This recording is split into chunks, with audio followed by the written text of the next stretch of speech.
Welcome back to the vlog. If you're new here, my name is Vin and I document my journey building a business in my 20s. I just got back from my barbershop, which is across the street, and hopped into this co-working space. And a lot of people actually ask what to tell their barbers if they want a haircut like this. It's actually called a burst fade. It's just a high taper on your sideburns and then you keep the length in the back. And that's it. I'll be bunkering down in this co-working space for the next 8 hours because I have calls from 9 a.m. to 5 p.m. So let the working montage begin.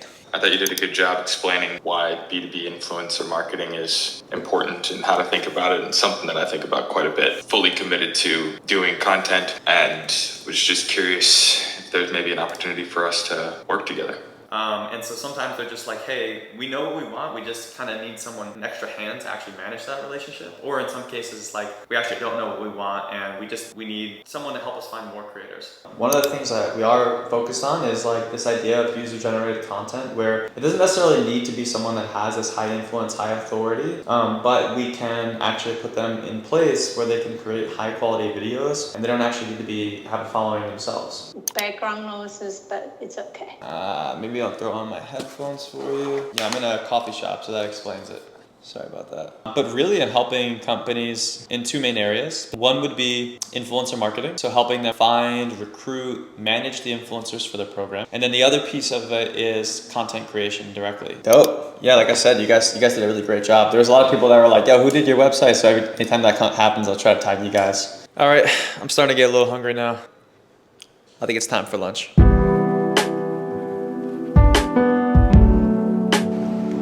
Bag secured.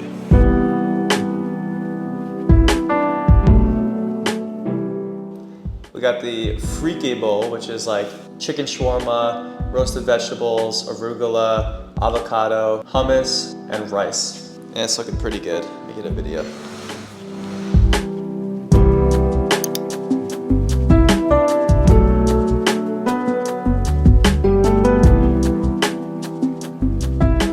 Nowadays, lots of my friends are working remote. Most of them work in their home office or in their apartment. But I feel like not enough young people, including myself, take advantage of the fact that we can work from anywhere. We get so caught up in our routine and we literally eat, sleep, and work all in the same space. And it can often make our days feel super repetitive. Working from home is great and super convenient, but it's making us a bit too comfortable. We're comfortable with our desk setup, we're comfortable on our Wi-Fi, we're comfortable in our pajamas. And I've definitely fallen victim to this, but as of recently, I've tried to be more intentional about working from different locations. Whether that's working out of a coffee shop, a friend's house, or maybe even a new city. I'm truly convinced that breaking up your daily routine with something new has one of the greatest impacts on your overall mental health.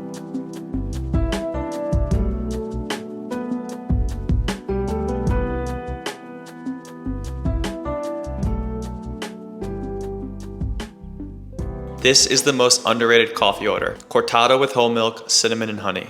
It's so good. My hot take is that lattes are just way too much milk. They're disgusting. Cappuccinos are good, but also sometimes too much milk. Cortados is the perfect amount of milk and espresso. And then you add cinnamon and honey inside of it.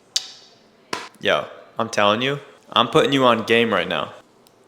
Can you guys relate to this? Like you might have a call and then 20 minutes later you have another call and you have this 20-minute gap where like you can't get into work because you can't focus because not enough time. So you just like sit around and scroll on TikTok. That's kind of what I'm doing right now. And I decided to just start talking about my favorite coffee order. So my next call is with a really awesome marketing group / media company that's rolling out a sales media arm. And we're having a conversation to see if it's a good fit for me to potentially host their sales podcast. Originally, this is not something that I would have any interest in. However, the person that runs this company is very reputable and I would love to learn from this person. So I'm definitely considering it very strongly. I also really want to host a podcast. I just don't feel like logistically running a podcast. So if this person can take off a lot of the logistic works off my plate, it's something I'm interested in. So more updates to come.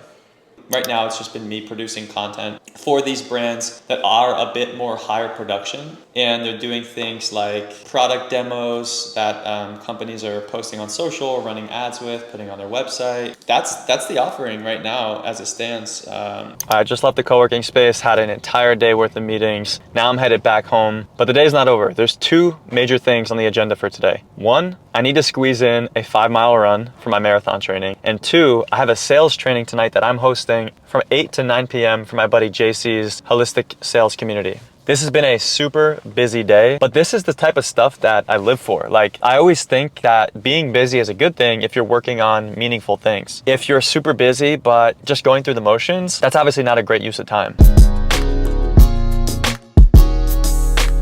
All right, 5 miles. Let's get it. Mile 1, 750 pace.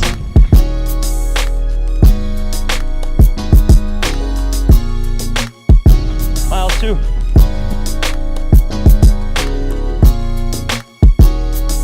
Mile 3. Mile 4.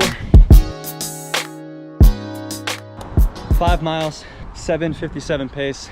Now it's time to get some fuel back in me before my sales training tonight.